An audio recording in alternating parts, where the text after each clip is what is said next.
રહ્યા છો i7 news Gujarati. હું છું પાયલ બામભણિયા। જોઈએ આજના મહત્વના સમાચારમાં। સંજેલી તાલુકાના ટીસાના મુવાડા ગામે આરસીસી રોડનું બિલ પેપર પર। પ્રાપ્ત માહિતી અનુસાર દાહોદ જિલ્લાના સંજેલી તાલુકાના ટીસાના મુવાડા ગામે નહેરથી મગનભાઈ ચારેલના ઘર સુધીનો આરસીસી રોડ 2019માં મંજૂર થયેલ છે, તો આજ દિન સુધી 5 વર્ષ વીતી જવા છતાં હજી સુધી રસ્તો તે જ હાલતમાં પડ્યો છે। ત્યારે પંચાયતના કેટલાક બીજા પણ કામોમાં કામની ગુણવત્તા તપાસ્યા વગર પણ કેટલાક બિલો ઉઠી જવા પામ્યા છે તેવી લોકમુખે ચર્ચા થતી જોવા મળી છે।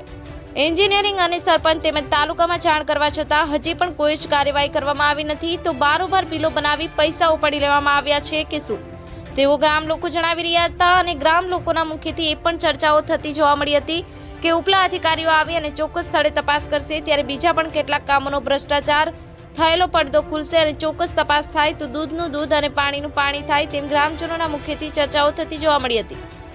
સંવાદદાતા અતુલ બામણિયા સાથે cameraman Bhupatsinh Rawat, i7 news Gujarati, Ramesh સત્યની સાથે।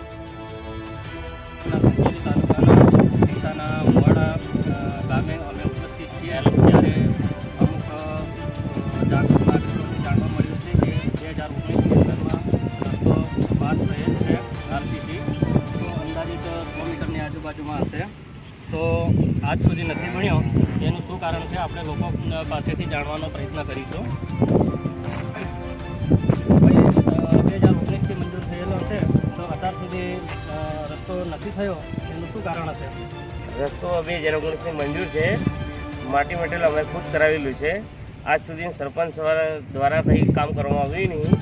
આજે 2024 થઈ ગઈ તો રસ્તો આ તમે દેખો છો, આ રસ્તો ખાડા ખોપડ જેવો છે। અમે જાતે મટીરિયલ કરેલું મંજૂર થયેલા છતાં હોવા છતાં સરપંચ દ્વારા કંઈ કાર્યવાહી કરવામાં નહીં આવી। કોણ ખાધું કોને કે અમને ખબર નહીં।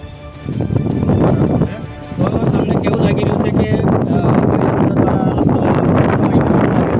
હા, મને એવું લાગે છે કોઈ અધિકારી કોઈક રાજકારણમાં ખાઈ ગયા, કંઈ અધિકારી ખાઈ ગયા, અમને ખબર નહીં પડતો। અમે જાણ કરવા છતાં એન્જિનિયરને જાણ કરી, ઓછી હતી અમારી જોડે પણ ઓછી ખોવાઈ ગઈ। આ સુધી રસ્તો તમે કેનાલથી દેખો, છેક સુધી કેનાલથી આ 100 મીટર જેવો રસ્તો છે, 1.5 લાખનો મંજૂર રસ્તો છે, હોવા છતાં બી આજ સુધી રસ્તો થયો નથી। બરાબર છે, તો હવે તમારી કેવી માંગ છે કે આ રસ્તો થાય એવી માંગ છે કે કેવી માંગ છે?